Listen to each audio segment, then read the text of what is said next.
I've been alive 96 years. I've been married 71 of them.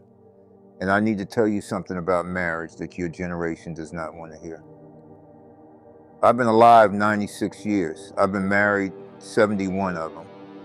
My wife passed 3 years ago. And I need to tell you something about marriage that your generation does not want to hear. Are you ready? Because most people aren't. When Dorothy and I got married in 1952, nobody asked if we were compatible. Nobody went to therapy before the wedding. Nobody had a list of what they needed from a partner. We just decided, and then we stayed. And I know what you're thinking. You're thinking that's because your generation just suffered through bad marriages. No, that is not what happened. What happened is that we understood something that has been completely lost. Here it is, the first thing I need you to hear. Marriage is not about happiness. It is about formation. You are not supposed to enter a marriage already complete, already healed, already a finished person. You enter a marriage to be shaped by someone else, by the friction of being truly known. Dorothy knew things about me I didn't know about myself. She saw the worst of me, and she stayed anyway, not because it was easy, because she had decided. Your generation enters marriage expecting a partner who completes you.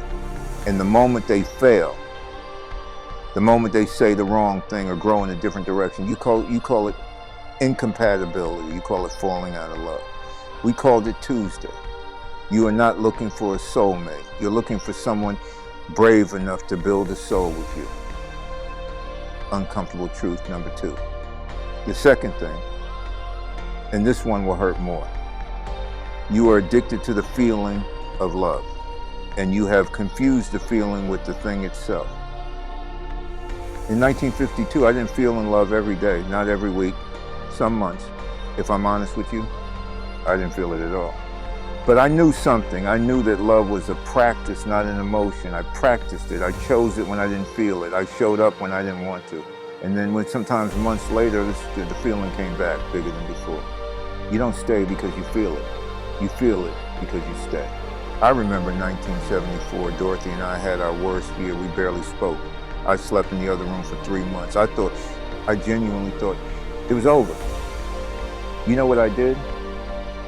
I kept showing up for breakfast every morning. I put her coffee on the table before mine. That's all I had. That one thing.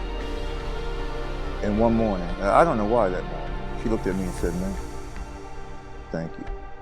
2 words, and I felt the whole marriage come back into the room.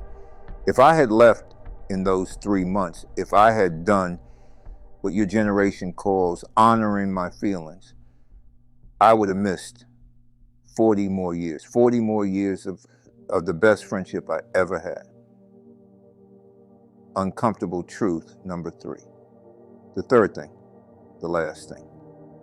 You have been lied to about what you deserve. Every song, every film, every advertisement tells you that you deserve to be chosen every day, that the right partner will make you feel seen, heard, understood, cherished every single day. That is a fantasy. And chasing that fantasy has destroyed more marriages than any affair, any argument, any distance ever could. Dorothy didn't always make me feel cherished. And I know. I didn't always make her feel cherished either. There were days she looked at me like I was a stranger. Days I did the same. But we never confused those days for the truth of the marriage. The truth of a marriage is not found on the bad days. It is found in the sum of all the days, the sum of all the decisions, the sum of all the times you chose to stay. I am 96 years old. I have watched my children marry, my grandchildren, 2 of my great-grandchildren. And I see the fear in their eyes, the fear that they're choosing wrong, the fear that they'll miss something better. Let me tell you what I know from 96 years. There is no better that is worth what you would lose by leaving. The person who has seen you cry, who's watched you fail, who has sat with you in the dark, that person holds something no new person ever will.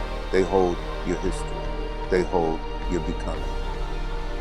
Don't let that go because the feeling left for a season. The feeling always comes back. At least it did for me.